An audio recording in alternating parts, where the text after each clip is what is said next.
எல்லோருக்கும் வணக்கம்.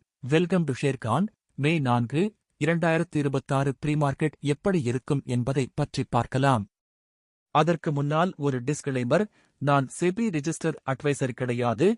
இந்த வீடியோ ஒரு எடுகேஷன் பதிவு மட்டும்தான். வாங்க வீடியோவுக்குள் போகலாம். ஏப்ரல் 30, 2026 அன்று நிப்டி ஸ்பாட் 23,997 முடிஞ்சிருக்கு. அதே மாதிரி நிப்டி ஃபியூச்சர் 24,136 முடிஞ்சிருக்கு. அதனால பிரீமியமாக 139 பாயிண்ட்ஸ் கிடைச்சிருக்கு. அப்படின்ன நிப்டி 24,309 ஒரு ரெசிஸ்டன்ஸாகவும் 23,685 ஒரு சப்போர்ட்டாகவும் இருக்கலாம்.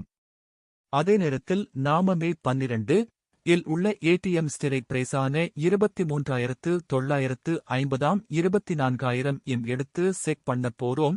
ஒருவேளை மார்க்கெட் மேலேயோ அல்லது கீழோ போனால் இந்த ஸ்ட்ரைக்ல கால் அல்லது புட் இரண்டில் ஒன்று 139 312 பாயிண்ட்ஸ் வரை தொடுவதற்கான வாய்ப்பு இருக்கிறது. மினிமம் ஸ்டாப் லாஸாக 25 பாயிண்ட் வைக்கலாம். இந்த வீடியோ பிடித்திருந்தால் லைக் மற்றும் ஷேர் செய்யுங்கள்.